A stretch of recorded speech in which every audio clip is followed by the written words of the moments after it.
আমি অপরচুনিটি কাপে বাসন মাজি, আমি অপরচুনিটি কাপে বোতলে জল ভরি, আমি অপরচুনিটি কাপে মানুষকে খাবার দিই। ওরা বিশেষভাবে সক্ষম, কিন্তু চালাচ্ছেন একটা গোটা ক্যাফে।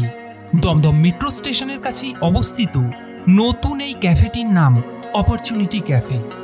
কেউ ডাউন সিনড্রোম, কেউ অটিস্টিক, কেউ অনাথ, কেউ পাচার হয়ে যাচ্ছিল, উদ্ধার করে আনা হয়েছে।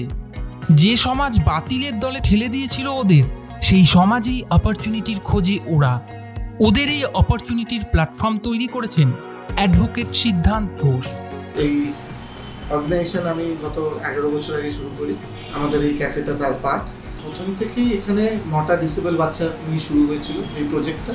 এই 9 জনকে নিয়ে শুরু হয়েছিল, ওই 9 জন বাচ্চাই এখানে কাজ করে। আমরা কিছু কাস্টমার পাই যারা কিন্তু এই সমস্যাটাকে বুঝতে চায় না কি একটা ক্যাফেতে একটা স্পেশাল বাচ্চা কাজ করছে, একটু অর্ডারটা আসতে দেরি হতে পারে।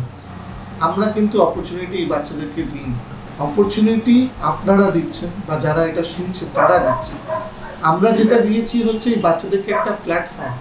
তাহলে আপনারা দেবেন কি এদের অপরচুনিটি? যাবেন কি এই ক্যাফেতে?